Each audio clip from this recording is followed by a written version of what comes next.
রবিবার মানেই যে চিকেন কিংবা মাটন খেতেই হবে তার কিন্তু কোনো মানে নেই আমার কাছে। আমি কিন্তু এই রেসিপি দিয়ে আরামসে এক থালা ভাত খেয়ে নিতে পারি। তো চলুন। নমস্কার বন্ধুরা, সুপ্রভাত। আপনারা সবাই কেমন আছেন? তো আজকে আমি এখানে নতুন একটা রেসিপি বানাবো, সেটা হলো কুমড়ো শাক। আর এই কুমড়ো শাকের পাতা দেখতেই পাচ্ছেন, এরকম করে এই কুমড়ো শাকগুলো আর বেগুন আর আলু দিয়ে একটা রেসিপি বানাবো। তো এই কুমড়ো শাকগুলোকে কেটে নেব। কেটে নেওয়ার পর আমি আবার আসছি। তো শাকের এই অংশগুলোকেও কিন্তু আপনি ইউজ করতে পারেন। এই অংশটা, যেমন এই যে এই অংশটা, ডান্ডিগুলো কেটে নেওয়ার পর এই যে এরকম করে ছালগুলো উঠবে, এই অংশটাকেও কিন্তু কেটে নিতে হবে। প্রত্যেকটা ডালের যেগুলো মোটা ডাল, সেই ডালের মোটা অংশের এই ছালগুলো কিন্তু তুলে নিতে হবে প্রত্যেকটা ডালে। আপনারা আশা করি বুঝতে পারছেন। এই কুমড়ো শাকের বাকি ডাঁটাগুলো আমার কাটা হয়ে গেছে, যেমন করে দেখালো ওরকম করে কেটে নেবেন। কিন্তু এরপরে যে পাতাগুলো আছে, এই পাতাগুলোকে কিন্তু একটু হাতে করে ঘষে নিতে হবে, কারণ পাতাগুলো একটু খসখসে হয়। আর যেগুলো বড় পাতা সেইগুলো ইউজ করার দরকার নেই, ছোটো ছোটো কচি কচি পাতাগুলো আমি ইউজ করে নেব।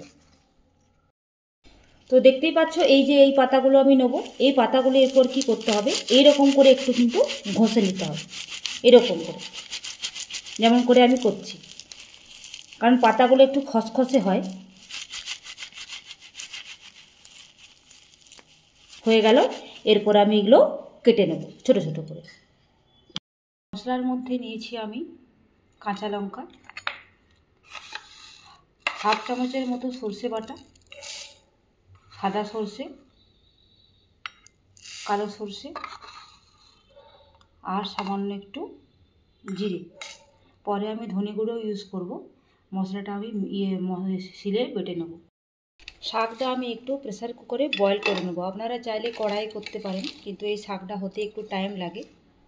তো আমি একটু কুকারে হালকা জাস্ট ভাপিয়ে নেব। সাথে আলুগুলো দিয়ে দেবো, কেন কি আলুগুলো একটু শক্ত, হালকা ভাপাবো তো গলবে না, ঠিকঠাক থাকবে। একটু বড় বড় করেই কেটে নিয়েছি, বাই চান্স কোনো কারণে নরম হয়ে গেলেও একবারে গলে যাবে না। তো আমি এটা জল আর সামান্য নুন দিয়ে সামান্য একটু ভাপিয়ে নেব। জল দিয়ে দিলাম। তো এখানে আমার মশলাটা বাটা হয়ে গেছে। এর মধ্যে আমি দিয়ে দেবো হাফ চামচের মতো ধনে গুঁড়ো আর সামান্য একটু লঙ্কা গুঁড়ো। আপনারা আপনাদের ঝাল সুবিধা মতো ইউজ করবেন। আর এই শাকটা রান্না করতে গেলে আপনি পেঁয়াজ রসুন দিয়েও করতে পারেন।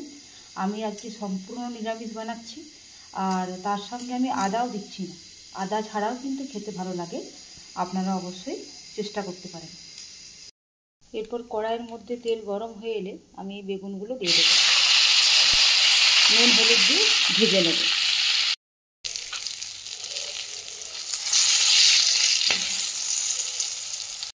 আমি এখানে কুমড়ো শাক কেটে ধুয়ে নিয়েছি, আর এদিকে আলু বেগুন কাটা হয়ে গেছে। আমি এখানে সাদা বেগুন ইউজ করেছি।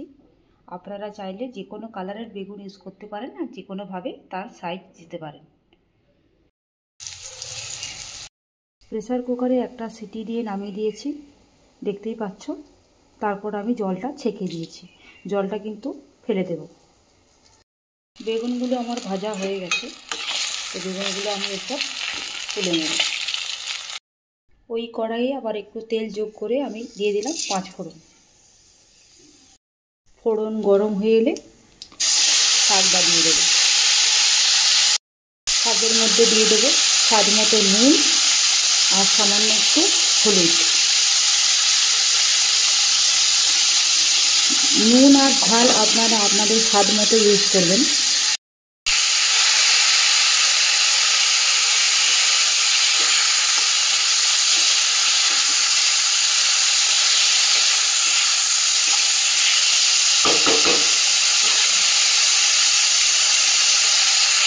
শাকটা একটু ভাজা হয়ে গেছে, তো এরপর আমি এই রেডি করা মশলাটা দিয়ে দেবো।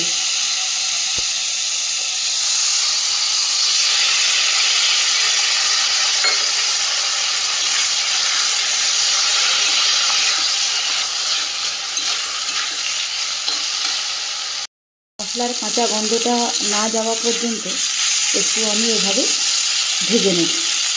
এখন কিন্তু বেগুনগুলো দেবো না, কেন কি বেগুনগুলো নরম তো, মশলাটা আমার ভাজা হয়ে এসছে। এই অবস্থায় আমি বাটির মধ্যে যে মশলাটা ছিল সেই বাটি ধোয়া জলটা একটু যোগ করে দেব।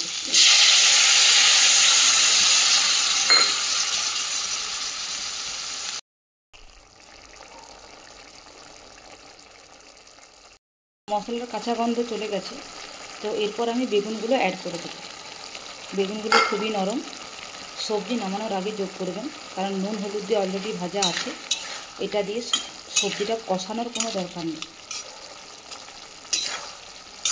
একটু পর আমি নামিয়ে দেবো। এখন একটু হয়ে এসছে আমার সবজিটা। দেখতেই পাচ্ছেন বন্ধুরা কত সুন্দর লাগছে দেখতে।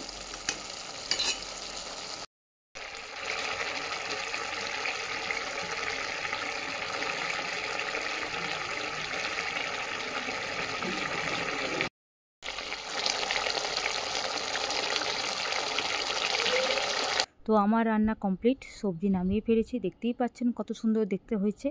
আর চ্যানেলটিকে আমার কিন্তু অবশ্যই সাবস্ক্রাইব করবেন। অসংখ্য ধন্যবাদ।